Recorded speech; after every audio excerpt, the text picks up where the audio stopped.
Similar conducting circular loop is placed in a uniform magnetic field 0.04 Tesla with its plane perpendicular to magnetic field. यानी कि मान लो अंदर की तरफ क्या है, इस केस में मैग्नेटिक फील्ड है, यूनिफॉर्म मैग्नेटिक फील्ड है,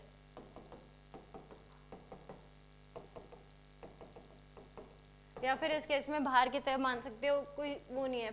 तो इस केस में मैग्नेटिक फील्ड की वैल्यू 0.04 टेस्ला और सर्कुलर लूप जो है ऐसे रखा हो। मान लो मैग्नेटिक फील्ड इधर है तो लूप इस तरीके से रखा हो, मैग्नेटिक फील्ड इधर तो लूप ऐसे। तो यानी कि जो प्लेन है वो मैग्नेटिक फील्ड के क्या है, परपेंडिकुलर है। ये कह सकते हैं कि एंगल जो है थीटा जो है वो क्या होगा, एरिया वेक्टर और मैग्नेटिक फील्ड के बीच जो एंगल है या तो 0 डिग्री है या फिर क्या हो सकता है उस केस में 180 डिग्री। तो इस केस में यहाँ पे यानी कि मैग्नेटिक फील्ड और एरिया प्लेन के बीच जो एंगल है वो 90 डिग्री है, एरिया वेक्टर और मैग्नेटिक फील्ड के बीच जो एंगल है वो क्या होगा, 0 डिग्री या फिर 180 डिग्री। तो यहाँ पे ई इंड्यूस जो होता है, ई इंड्यूस की वैल्यू क्या हो जाएगी, minus n d phi by D t, ये हो गया हमारे पास। तो ई इंड्यूस जो आएगा एन की वैल्यू क्या होगी, 1 ही होगी, तो ई इंड्यूस मैग्नीट्यूड अगर नहीं तो डी फाई बाई में क्या हो जाएगी, डी टी।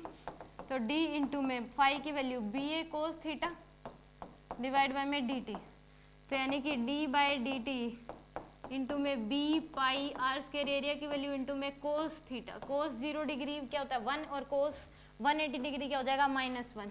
तो ये आ जाएगा आपके पास d by b a common ले लो इसमें, b pi d by D T into में क्या हो जाएगा आर स्क्वायर, ये आ जाएगी इंड्यूस ईएमएफ। तो यहाँ से E induce equal to B pi into में इसका डिफ्रेंशिएट करोगे तो क्या हो जाएगा 2r इंटू में क्या करोगे D R by D T, क्योंकि r को किसके रिस्पेक्ट में कर रहे हो, टाइम के रिस्पेक्ट में कर रहे हो। तो r को अगर r के रिस्पेक्ट में करते तो आंसर क्या आता है, बस ट्रू आ जाता। किसी और के रिस्पेक्ट में कर रहे हो तो इंटू में क्या आ जाता है उसका डेरिवेटिव। तो b की वैल्यू 0.04 इंटू में पाई इंटू में 2, r की वैल्यू हमें दे रखी है 2 सेंटीमीटर, 2 इंटू 10 की पावर -2 इंटू में D R by D T 2 into 10 की पावर -3, यानी कि 0.32 पाई इंटू में 10 की पावर क्या हो जाएगा -5, यानी कि 3.2 पाई इंटू में 10 की पावर -6, यह आ जाएगा आपके यानी कि 3.2 पाई माइक्रोवोल्ट। आंसर क्या होगा इस केस में, ए ऑप्शन क्या इसमें करेक्ट है।